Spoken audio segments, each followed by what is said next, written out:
болсын, Қазақстанда не дамиды, болашаққа бір идея тастаңдар деген болатын.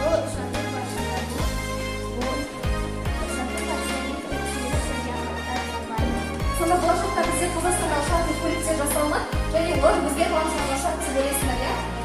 Сендер болашақта Қазақстанның осылай дамығанын қалайсыңдар?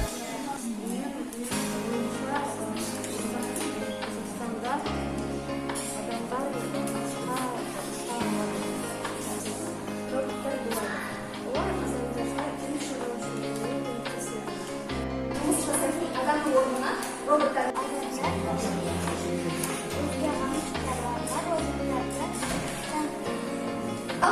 Дамир, бастай ғой, тыңда. Қолмен шектеңіз жасау.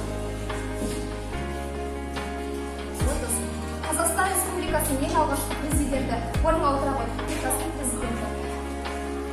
Мемлекеттік тудағы жарқыраған күн мен тұрған құс нені бейнелейтінін түсіндіріңіз. Ол бізде ұстанда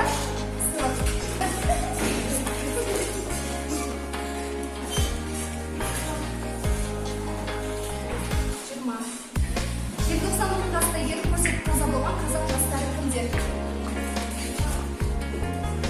Қазақстанның 1920 жылдан бастапқы астаналары болған қалаларды айтамыз. Астана қаласы қай жылы еліміздің бас қаласы деген мәртебеге ие болды?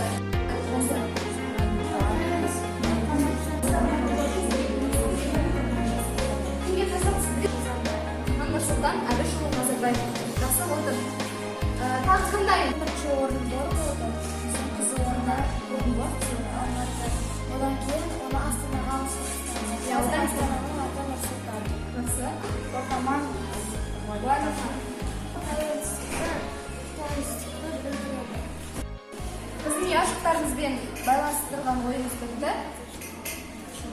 Назарларыңызға рахмет.